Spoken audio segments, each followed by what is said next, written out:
Welcome back, ladies and gentlemen, to another episode of the Classical Antiquity Sidequest, the podcast covering topics from classical antiquity. A period of time is known for, as Edgar Allan Poe put it, the glory that was Greece, the grandeur that was Rome. Our next side quest will continue to delve into the field of numismatics. Specifically, we are going to look at how to go about collecting ancient coins, what you should know about, what you should be on the lookout for. And our guides for this next side quest are Dean Kinzer and Josh Benevento. Dean Kinzer and Josh Benevento, how are you guys? Pretty great, man. How are you?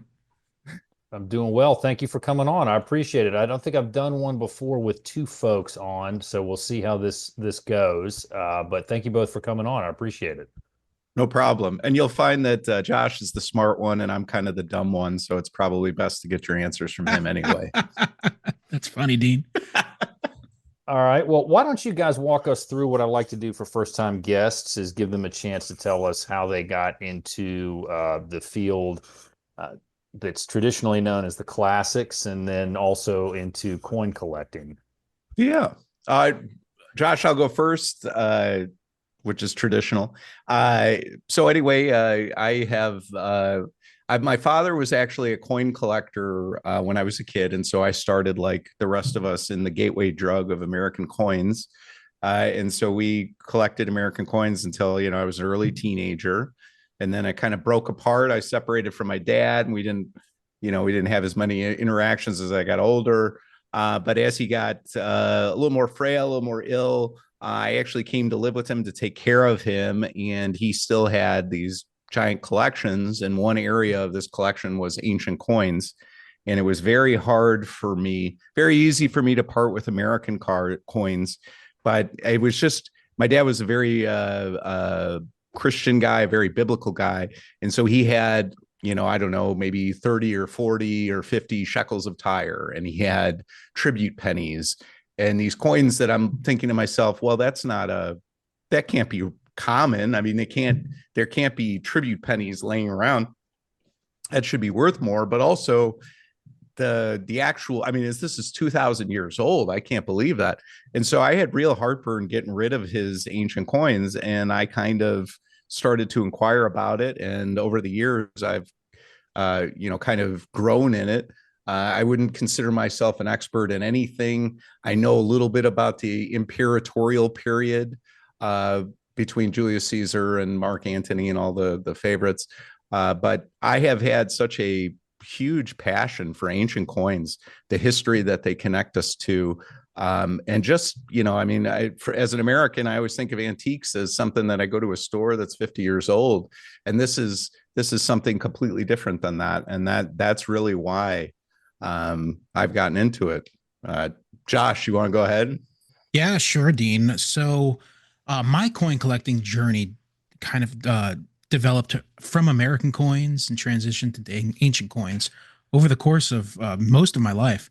When I was a kid, I collected American coins with my grandfather. We used to collect the wheat cents and look for them all the time because they were still in circulation a lot. This would have been, the 80s. So, and then I collected I collected American coins with him. And then I have two experiences with ancient coins before I really dived in. My first being in like 1992, my mother came back I was still a kid. I was only maybe 10 years old at the time. My mother came back from a trip to Israel, and she brought back with her an ancient coin that she had bought in the markets there. And it was I'm sure she overpaid for it, but it was a Judean pruta from Porcius Festus, the time of Nero. And I was absolutely blown away, fascinated with this thing. I'm a 10-year-old kid holding a 2,000-year-old coin in my hand, just in love with it. And I still have the coin to this day. And then from there, I transitioned on to life things, and my career outside of coins is I'm an opera singer. So I was in school and doing all kinds of productions, this and that. And I was in graduate school, and I was doing a character study of Emperor Nero because I was playing Nero in the opera L'Incoronazione di Poppea. And in doing this character study, I discovered some of his coins. And that led me down the rabbit hole of, hey, you know what? I can actually buy ancient coins in America because, before that, I didn't even know that there was. I mean, I knew that you can buy ancient coins, but I just didn't really know where. The internet it's still in its foundations. So like access to ancient coins or access to even the history of how to buy and what to look for was just non-existent really for me, especially as a 20-something-year-old kid. And so anyway, in discovering these coins of Nero, I ended up buying one at eBay at the time, and this was the beginning of eBay, and the person I actually bought it from became a very, very well-known auction company for ancient coins that's no longer around right now. But so I bought one ancient coin. It was a Vespasian coin, Vespasian denarius. And that kind of started my journey into discovering Roman coins. And that eventually led to the discovery of Greek coins and the artistry in Greek coins, which is something that I really love. As someone who loves art in general, not just musical art, which as an artist myself, I'm involved with, but I spend a lot of time going to museums and enjoying visual art and enjoying the classics, enjoying the sculptures, enjoying all these ancient artifacts, and the beauty in the artwork of them you really find in the Greek coinage. And so, and here I am today. I've started selling ancient coins in like 2018, and I've been doing it since. And Dean and I started our podcast about a year ago, and here we are now. So actually, it's funny what you said about the or I shouldn't say funny. It's interesting what you said about the Vespasian. I got a denarius online not long ago from Mark Bright Sprecher. Mark B. Yeah, Mark B is a good dealer. I always found Vespasian very interesting as a character. Just he's a very interesting historical figure, so it's good to hear that other folks have appreciated that element as well. Let me ask you guys, you mentioned your podcast. I was going to ask this at the end, but just so I don't forget now, tell us where we can find you online and on the socials, and tell us a little bit about your podcast.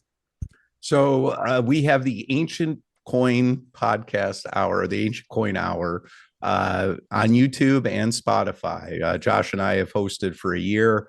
Basically, the purpose of the podcast is try to, one, bring new collectors in and teach them about the things that are easily, kind of stumbled upon and mistakes you can make as a early collector. So one of the primary focuses we've had is we've done a lot of interviews. And so we've interviewed people within the community, whether it be executives at the major auction houses or authors or collectors. We've had a good range of people that have expertise in this area, all in the kind of effort to try and make it an easier thing to climb into, so that you can enjoy the hobby as much as we do without making a lot of the mistakes. Ancient coins do have kind of a reputation, or people are a little nervous about getting into them. And so Josh and I have spent the last couple of years trying to ease that for everyone, because there's stuff you can know and stuff you can do to protect yourself. So that's the purpose of that. Beyond that, both of us have Instagrams and web pages and all of that kind of stuff for our coins that we sell, and all in support of kind of the informational package that we have. Josh, you got anything to add on that? Oh, well, I was going to say one of the things that we love highlighting is interviews with other dealers, with other collectors, and it's really been I get email. I mean, I get messages more like on Facebook or Instagram from people all the time saying that they're just so thankful that it's been a platform that other people can explore the dealers or auction people that we have on, and just kind of get to know their personalities before even buying from them. Yeah, that's been one really nice thing that's come from it, I think. Yeah, absolutely. One thing that people will find as you start collecting, and this surprised me, it's almost criminal how inexpensive some of these coins are to get your feet wet. As somebody who got a little interested in watches a few years ago, coin collecting is a much cheaper and more durable hobby Yes. to get into. I I'm trying to think. I have a couple of guitars, not really many of them, but when I started playing, I bought one guitar to learn on, and then I said, "Oh, I was playing some more, and I need one with a little bit of a better sound," and that's a very expensive, deadly hobby. So I stopped. I stopped with that one because you can spend a lot of money fast on that. So I encourage people to look into this. It's really just If you don't mind, I can continue on. I would say that I've certainly been in a lot of hobbies. My dad was a baseball card collector, a classic car collector. He collected just about stamps, you name it, magazines.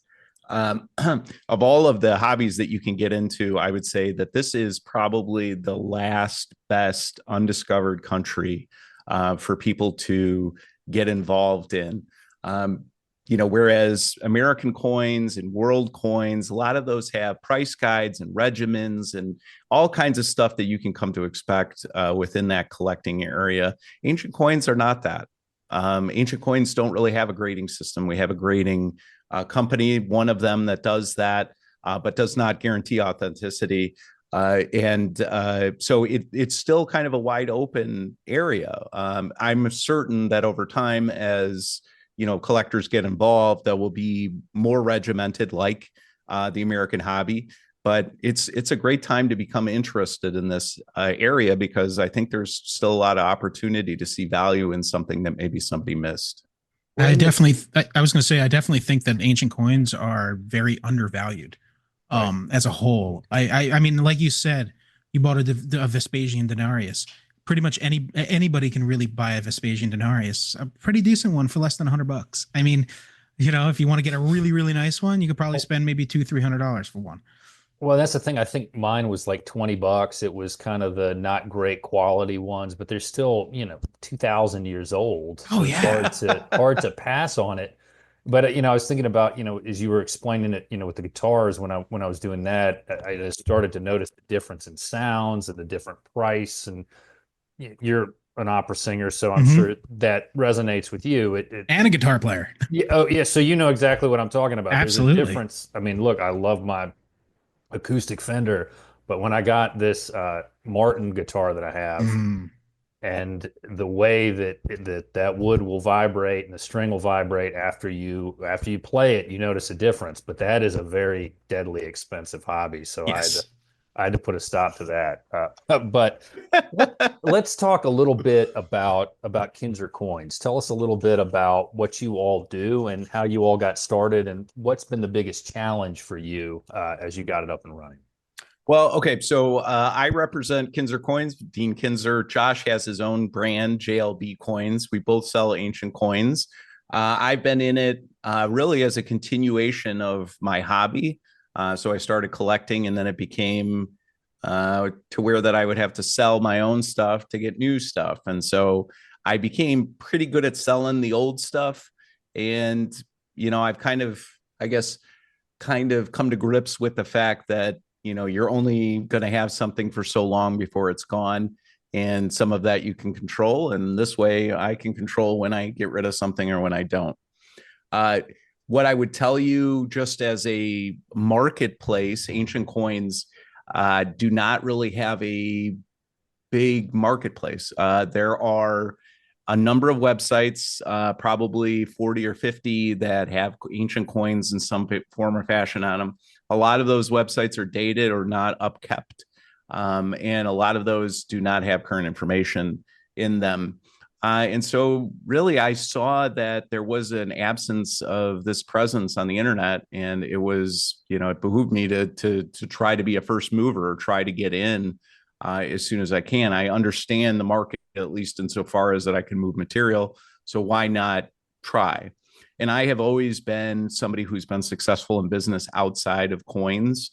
I oftentimes am brought in by corporations to help fix struggling operations, whether it's financially or whether it's process based or something like that. And so those kind of basics has really helped me understand the kind of flows of ancient coin business. And so I definitely have learned a lot in a short period of time. And I love selling it. My biggest hurdle, my biggest thing that I do is to advocate for it. So my whole presentation is about teaching people to get people involved, and that's really what my entire goal is. Josh, how about JLB? Oh, I was going to say, so JLB coins kind of came out of my collecting as well. I mean, I think that's most dealers. They start as collectors and then become dealers. But the other thing with me is I've always been a peddler. I've always bought and sold antiques and things like that. My parents were both antique dealers, so I kind of grew up around the antiques, the used world, where going to auctions as a kid. And so a lot of that kind of translated into obviously what I'm doing right now. And I think though my biggest struggle, I guess, hurdle is kind of twofold. Number one is actually acquiring good merchandise. Ancient coins are readily available. They really are. You can buy tons of ancient coins every single day. But finding really, really good quality coins is getting harder to find. Because collectors tend to realize that and scarf them up and keep them. And so that's been a hurdle. And I think the second thing is really the amount of people who even know about them. Kind of like what Dean was saying. I go to if I set up at a local show, which I do often, some people will come up and be like, "Oh yeah, yo, you're an ancient guy. We never see ancient coins here." And the first question I get is, "How do you know it's real?" And then we go through a whole process, a whole spiel about the coins. But I'd say that those two things are my biggest hurdle. But with the second one, as soon as I get to chatting with someone about ancient coins and letting them hold it in their hands, and just the tangible feeling of holding that 2,000-year-old coin and then learning a little bit about its history as I'm explaining it, their eyes just usually light up and they just end up buying a coin and going home and loving it. And I've gotten people who've emailed me after buying coins and saying, "Hey, thanks very much again. I've looked into this and I just learned so much just from this one little object." So, and that numismatics website is a great way to check if you're concerned about it. You can see if the design's up there and if it matches with what's being sold. I mean, it's really remarkable how accessible some of this information is, and that's part of what I want to ask you guys about now is, all right, so if you want to start collecting, if you somebody who has an interest in this and having this piece of history, where would you go? Where would you look at it? Would you go online? Are there certain vendors? Are there brick and mortar locations? You talked about some places where you go meet people. Walk us through that. Sure. I'll start, Josh. So what we recommend generally is ancient coins is a little bit of, you need a little bit of preparation. So we always recommend that people, kind of look into the later literature or get involved with somebody who's in it. There's a number of great authors that have kind of intro books and things of that nature, which we can certainly point out. Again, we recommend our podcast just as somebody who's learning the subject, so that we can teach you a little bit where to go, where not to go. So we have eBay. I put that to the side for now because eBay is kind of what I would call the unregulated area where there's a lot of opportunity for fakes and forgeries to come from. Unless you have a trained eye for it or unless you have some experience with it, it's very easy for you to make a mistake. There is what I would call a consolidation website or a conglomerate website called VCoins. VCoins, that's exactly how it would be spelled. And that is probably collaboration of 100 different ancient coin dealers and world coin, but largely ancient. And they have tens of thousands of coins online that are available to you at any time. Part of being on the vCoins website is signing a dealer bill of rights, meaning that you guarantee authenticity unless you are proven wrong. And in which case, if you're proven wrong, say NGC or somebody looks at a grading, looks at the coin and says it's inauthentic, or a dealer or something like that, then you offer up a full refund, no questions asked. And that's how you know a good dealer is a good dealer, is if they offer up 100% guarantee on things that they buy from you if they turn up fake or a forgery in the future for life. So that's number one. So there's vCoins. There's a couple other consolidators, CGBFR. There's MA shops. Just a number of these different ancient coin consolidators that are out there that we trust, and we know that there's an opportunity where you won't get robbed. And Josh, what are your thoughts about that? Yeah. So, in addition to that, one of the first places that I would look into is my local coin club. You should be able to find a coin club in your area. Do a Google search. If you don't have one that's close to you, I could recommend the Chicago Coin Club. They have members that are all around the country, and they do a monthly meeting. There's an Ozark. I mean, even Ozark, Nowhereville, Missouri, Ozark. There's coin clubs everywhere. Find a local coin club, because you probably will find at least one guy in there or gal who knows about or collects themselves ancient coins. Another thing I would recommend people doing is, if you're on Facebook, there's a couple Facebook groups that are fabulous. I mean, they have all the best dealers and best collectors in the world that post on there regularly. There's some Reddit forums as well, for ancient coins. There's an ancient coin Discord server as well. So there are online places and venues to start just learning about coins and asking questions. That's the next thing on my list here is ask questions. Find those people, find a club, find a group, find an online group, and start asking questions. As far as dealers are concerned, I would find a good dealer to work with. Some people say, oh, well, you can go check out this auction and this auction. Don't jump into auctions. I would not recommend anybody doing that to start off with. Go find a dealer. If you don't have a coin dealer in your town, your local coin dealer may or may not know about ancient coins. Most probably don't. Find an ancient coin dealer, an ancient expert. And to do that, I suggest going to a show. Go to a national show, like the big ANA convention or the big NYINC in New York City, or the Fun Show in Florida. These are giant coin shows that every major dealer will be at. As far as brick and mortar shops go for ancient coins, honestly, in America, there's only two that I can think of.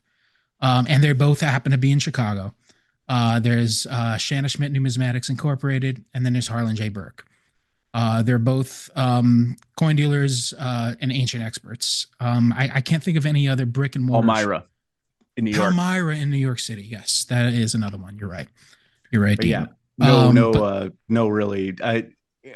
Harlan Burke in Chicago is probably what you would call the mecca of ancient coins, where you can visually go see them. It's like on 31 State Street. I mean, it's right in the middle of downtown Chicago, and they've been there since the 60s. 60s. Yeah. So, I mean, that even just as a point to go to, if you are in Chicago, look that up, because that's a great place to go. Just slammed with antiquities and stuff to go and see. It's a great shop. It really is a great store. So great dealers. So that's where I would start. I mean, I would start by asking lots of questions and going and taking the effort to go to these big shows. It's worth it. It's absolutely worth it. And it's funny that you guys mentioned Reddit and also vCoins. How I got started on this was my wife had gone on to Reddit, and I think I've looked at the ancient coin subreddit a couple of times, but she found mention of vCoins and bought 2 coins for me as a gift for the last Christmas, which was when I was worried about how much she'd spent, but she said Oh actually yeah. they were surprisingly inexpensive, and so we learned from there. But it was interesting that you guys mentioned both of those as you were describing what to do. Now, when you've talked about a little bit about the authenticity process. I mean, if I spend on some of these cheaper $30 coins and it turns out it's not real, I mean, okay. But I've looked at some of the stuff for sale on Kinzer coins, for example, and A little if I, higher. you're right, if I was going to spend that much money, I can see, it was to go back to the guitar when I spent a long time trying to find a Martin that I thought was affordable, uh, and that would not make me feel really nervous each time I picked it up, right? Mhm. But that's real easy to check the authenticity with a Martin guitar because you just call the factory and read the serial number off to them. Okay. Harder to do with Gibson, but I don't want to get into that. So people who listen may be Gibson people, so I don't want to get into that. But talk about how you go verifying authenticity and ways that you can confirm this process. What would you tell someone who came to you guys and said, "Hey, I'm worried, is this legit or not?" How would you walk them through it? Well, first of all, we would absolutely. People bring them to us all the time. They're it's surprising how many people come back from a trip to Greece or a trip to Israel or something like that and comes back with a fantasy piece or something like that. Their grandfather had it from World War II or something like that. But there's certain things that we, as coin collectors, can definitely identify as problematic. A lot of the key dealers, we mentioned Harlan Burke and Shanna Schmidt, there are a lot of people that collect forgeries and then create books out of those forgeries so they can be studied so that people are aware that they're out there. There are all kinds of forums in which there are discussions about what kind of forgeries are out there, what the examples are. If the thought fancied you, and if you decided that you wanted to get a grade on a coin, NGC is not going to or they're not going to give you a guarantee on it, but they have 40-year experts that are about as good with ancient coins as anybody in the rest of the world. So that's how they feel about that. So there are tips and tricks. My recommendation is always get to know somebody. So if that somebody is us, we're happy to help. But there are literally thousands of people who collect ancient coins, and they're out there and they know their stuff. Basically, and I'm going to tell you this, I still do this. I still reach out to people with stuff that I'm going to buy, and some of the senior dealers still do it to this day. They verify with people among them, but it helps to have a good network. It helps to not be afraid to ask a question, and then particularly like in your instances, if you're interested in buying something that's that expensive, a good check for that is whether the dealer is guaranteeing it or if they're not. And if they're not guaranteeing it, I would not spend my money. That's just the way it would be. If I could just expand on some of that, one of the things that I would always look at, or one of the things to know, I should say, about coins when it comes to authenticity is how the coin is made in the first place. When you really learn and study the manufacturing of the flans, if you learn and study what happens when a heated flan is struck with a die, what happens to the metal? When that hot metal is struck, usually there's things called flow lines, which you can see in the metal under a loop. So learning how the metal is made, how it's struck, and then also a thing to do is learn actually how forgeries are made, whether they're cast, whether they're pressed.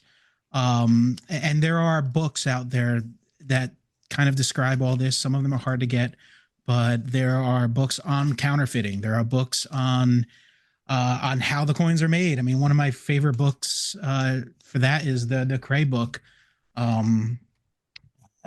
I have to pull it out to give you the exact title, but it'll tell you basically, how the coins were made in the first place. And once you start learning that and seeing the signatures of that on the coin, it really starts to help in determining whether something's real or not.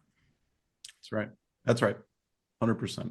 So let's talk about, let's say you've bought some coins and you're trying to figure out how to store them. Talk a little bit about the best way to do that, because I was looking online. I got a little overwhelmed by the choices and the way to do it. And so I've said to myself, well, I'm talking to these guys in February, right? So they can give me some intel that'll be a little bit easier. What would your recommendations and suggestions be? Well, I think isn't Josh, it's no PVC, right? That's No PVC. Yeah, but there's no special care. The one thing that people I think often forget about ancient coins is that they've been in the ground for thousands of years. And so, unlike American coins that are, in these slabs with MS whatever on them, ancient coins can be held. It's okay. And you're not going to hurt them unless throwing them around or something like that. But they've been exposed to all the elements. So the only thing that we kind of recommend against is non-PVC, the plastic holders, but they can be stored in any kind of any kind of holder like that. There's no certain temperature. There's nothing like humidity that. level is something you want to be aware of with bronze, though. That's true. Yeah, because bronze can get disease. But yeah, it's not. Josh probably can go a little bit more of the specifics, but I don't. It's not a crazy thing or anything like that. Yeah, like Dean said, there's no specific way that you have to store your ancient coins. You can store them in coin flips as long as they're non-PVC. You can store them in cases. There are two companies that I can think of that make beautiful cases for coins. Abaphil is one of them, and Alberto Zecchi is another one. They're both Italian-made, handmade cases. They're beautiful. They have velvet, and they don't scratch the coin or anything like that. Yeah. The other option is you can have a coin cabinet built. There's a couple coin cabinet makers here in the United States too. One being William Streeter in Florida. Awesome. He makes beautiful cabinets, and what those are is he uses mahogany or any other type of really hard wood, and it's treated so that the fumes from the wood doesn't actually affect the coin or anything. There's one of William's cases right there. That's a symbol I had him made, but it's we have these. You could I don't know how much, but our buddy made this, and it's got the nice. But that's it. You leave the coins bare or put them in a sleeve in there, and that's it. Nothing. Yeah, and like I said, the only thing that you would have to maybe watch out about is if you're a big bronze collector, just making sure they're not stored in a location that's high humidity, because humidity in bronze can have a reaction, and then you can get something called green disease or bronze disease, which is kind of like a green crud that can get onto the coin. It could be treated. Doesn't mean that your coin is ruined or anything like that, but it's just something you have to watch out for with the bronzes. Besides that, though, like Dean said, these coins have been in the ground for thousands of years, and you holding it in your hand is not going to affect it as bad as the environments outside would. That's right. That's right. Yeah, and that's what I was looking at the different options. Some of them come in plastic, and you can put them in there. And I was saying to myself, well, these things have been around for so long, they should be visible and able to be picked up. Yep, that's right. So, and I appreciate, I was kind of leaning towards like that wooden cabinet type arrangement anyway, if I end up getting more of these. So I think that might be where I head. Now, let me ask you about kind of what is it everybody who collects something has a grail piece in their mind, the one that they definitely want. Okay. And I'm just curious, and I've been kind of looking at the ancient coin subreddit a lot just to see kind of what people look at, and Caesar coins are one, Alexander the Great coins or others. But in the coin collecting community, ancient coin collecting community, are there specific coins that if you mention, everybody's going to know? Like, to go back to the guitar, if you say a World War II era Gibson, anybody who plays guitar is going to know exactly what you're talking about and would love to have one of those. Are there coins like that that are just highly sought after? And if so, which ones would those be? Just and to make it an easier time period, let's say Alexander the Great to Justinian the Great, that time period. All right. Well, if you allow me 5 minutes, I'll tell a quick story and then it'll get into that coin if you're all right with that. Go right ahead. Yeah. So in ancient Rome, obviously came after ancient Greece a little bit, but a lot of their history are tied together, and Rome took a lot of their history from them, whether it's their gods or that's what Rome did. They took what was around them. But as they were starting out, they did not really have coinage until about the Punic War. And one of the things that made Rome what Rome was it was a republic. It started out with about 5 kings way back in 753 BC to about 509 BC. They threw out the kings. One of Marcus Junius Brutus's ancestors helped throw him out. Throw out, I think it was Tarquin the Proud or whatever the king was. But Rome was as anti-king as America is anti-king is anybody that's a democracy's anti-king. That was their blood. So as they started making coinage, they kind of established early on that they're not going to put human form on these coins. They're going to put gods. Gods are on the obverse. Reverse usually tells a story, whether it's the propaganda or what. And so for hundreds of years, every coin that was released out of Rome, out of their Senate approved coins, had a god on the obverse and then, some kind of story on the reverse that, told a little story. But as time went on, and we're talking about 100 BC to 42 BC now, things started to happen that fell off the map, right? So certain traditions that were absolutely not able to be, people would never consider doing them, started to fall. So like when Sulla went into Rome with his troops, that had never happened before. People did not go into Rome with their troops. It was not allowed. They had to stay within a boundary zone. And that's why Caesar crossing the Rubicon was such a big deal, because he crossed into that boundary zone with soldiers. So it was a big deal. And some of these other stuff started to fall where people were not kind of following the normal rules. Well, Julius Caesar knew a lot about the normal rules. He was a young guy that was coming up, had different ideas. And one of the things that he did early on is he started minting coins when he was fighting in the Civil War. So probably one of the most famous coins in history is an elephant with Caesar underneath. It's a denarius coin from 48 BC. That's probably one of the most frequently minted coins, but also one of the easily distinguishable ones. So animal obverse, reverse had the implements because he was a Pontifex Maximus. So anyway, as time progresses, we get a little bit closer. Caesar's starting to feed his guys. He gets back after 46 BC or 45 BC after Spain comes back, and decides to mint a coin with his face on it, which had not happened. And so February, March of 44 BC, Julius Caesar mints about, I don't know, maybe 15 different variations of coins from 2 or 3 different moneyers that had his face on it. So not before had Roman had their face that had been alive at the time on that coin. Julius Caesar changed that. And then he also changed that by putting on that coin dictator in perpetuity. So not only did he put his face like a god, like a king, but he also said that he was going to be dictator in perpetuity. So those coins, a lot of people believe, helped push Brutus and Cassius and all those guys into the assassination. A lot of people think that that's the straw that broke the camel's back, that Julius Caesar was saying he's a god, he's going to be king forever. This is out of control. We have to stop that. And so there's actually articles called The Coin That Killed Caesar. And so any obverse lifetime with Julius Caesar, I would consider a holy grail coin, because before that, Rome was a republic. And after that, Rome was an empire. And that there are very few points in history that have such a clear demarcation than that.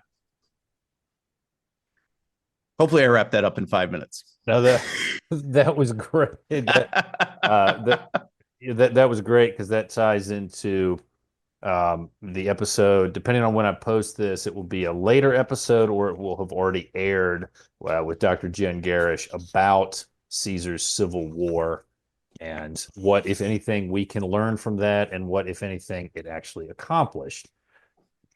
Not to give away too much, but it seemed to have been a war full of a lot that accomplished very little and kicked the can down the road. To be later resolved by Octavian / Augustus. So any other Grail pieces that you all can think of or that come to mind? Yeah, I was going to say, I mean, a Holy Grail piece, at least for me. I mean, this is a coin that's probably I know it's out of my budget, but it would be a Syracuse and Decadram. And these coins are absolutely gorgeous. Syracuse and Sicilian coinage are some of the highest artwork when it comes on ancient coins. And this one in particular, it's one of the largest coins. A decadram. I mean, they're about 35 millimeters in size. So they're a chunk of metal. I mean, they're like 40, I think around 42, 43 grams or something like that. And on the obverse of these coins, you have this charioteer, and above the charioteer is Nike. And on the baseline, you have all these things like shields and graves and and an Attic helmet, these military things. And on the reverse of the coin is this beautiful, beautiful, beautiful portrait of the goddess Arethusa. And there are two die engravers that made most beautiful design that they actually signed these two coins. And one of the die engravers is Kimon, and the other die engraver is Euenitos. Yeah, I think I said that. Yeah, right. You got that right. Yeah. And so these coins were struck in the 5th century BC, and they were apparently, I think, supposedly struck to commemorate their victories over Carthage, over the Carthaginians. And they are some of the most exquisite pieces of art. They're very expensive. I mean, you could $100,000 to $300,000 for one. Start at 30. There. Yeah, they probably start 30, 40,000. But I would say that is kind of like a bucket list trophy coin for most ancient coin collectors. Once you see one of these and hold one of these in your hand, oh my gosh, it's like nothing else. Yeah. But I mean, I could tell you about one-offs. So many. I mean, it's just, when Romans first started minting their coins, they were cast bronze, and they made them like this big, like 270 grams, giant, like in 280 BC, just these giant things. And I mean, if you put 4 of them in your pocket, your pants will fall down. They weigh so much. And it's just, never again did anybody do anything like that. But there's just this point in history where they made giant coins, and you can still buy them. And they're some impressive coins are like the Ptolemaic coins. Yeah. I mean, the Ptolemaic drams, which are readily available. You can get one real cheap, or you can spend a lot and get a really, really nice one. But they are about 42, 43 millimeters in size, and they're just these chunky hockey puck size coins that are just absolutely gorgeous, with a big portrait of Zeus Amun on the obverse, and on the reverse with this giant bold eagle standing on a thunderbolt with Ptolemoi Basileus on the side. I mean, they're awesome, and they could be 100 grams, right? Yeah. I mean, they're giant. Yep. So talk about your own private collections. Are there any pieces in there that you are most proud of or like the most, or that once you got it, you were, to the extent a collector can ever say their collection's complete, which is not easy for people who collect things. Was there anything where you were like, all right, I finally got this piece? I'll go first. There's one coin that I do have that's that I've always wanted, and when I got one, I got an exquisite one, and I probably won't ever buy another one. But it's it's from Thessaly, and it's a dram with from Larissa, and it's got the supposedly that coin was modeled actually after the coins of Kimon, like I had talked about before from Syracuse. And it comes from Greece, and on the back it's got a horse and a foal on the back, and it's just a gorgeous coin, beautiful obverse. I could send you a picture of the coin. But yeah, I mean that's one that once I got it, I was like, wow, I was like, I'm really happy I bought this coin. I'm the same way. I definitely right now my current favorite is I have Cleopatra. So one of the hardest images to get in the ancient world is a picture of Cleopatra, except it's readily available on ancient coins. So Cleopatra is an expensive coin. It comes in a lot of different types. There's the tetradrachm that has him on the reverse and her on the obverse. And it's, probably 30, 40, 50, $100,000, depending on what it looks like. But there are smaller bronze ones. I have one from Chuckus that has Cleopatra the Seventh on the obverse. She has it has good detail, so you can actually look and see what she looks like. And then on the reverse is Mark Antony. I don't know how you can quantify, something this small, but having so much magic in it, it just feels like the love eternal is in that coin. And anytime you have anything of Cleopatra, and honestly Zenobia to me is kind of the same way. If you can have one of those coins, you gotta have it. And so whenever I see one, if I got the money in my pocket, I'll probably buy it.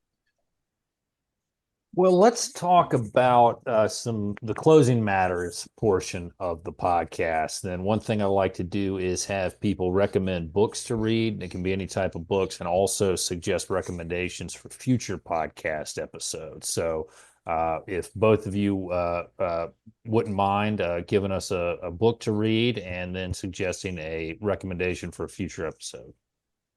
All right, Josh, can you go first so I can run and get a book? Sure, absolutely. So a book that I would recommend, especially if you're into Greek coins, but even if you just want to know about ancient coins, because they kind of started with the Greeks.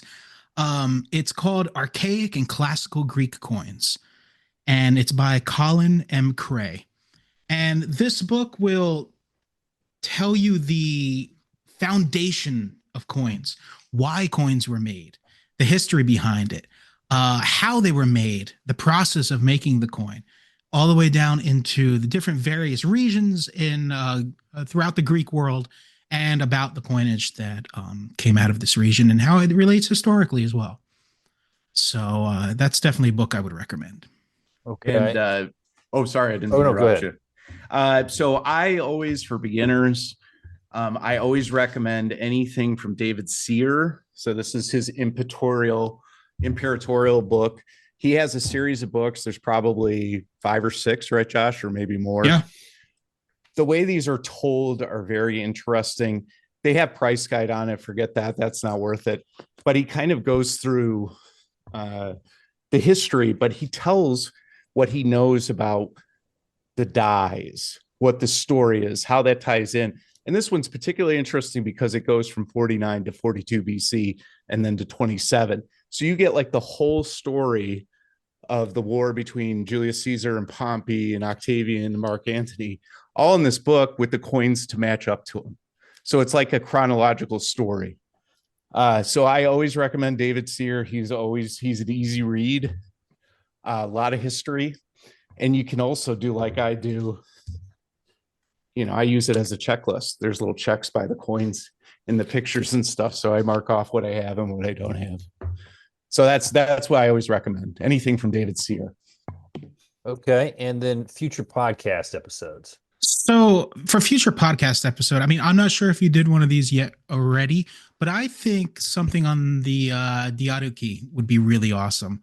The generals of Alexander the Great and what they did after he died.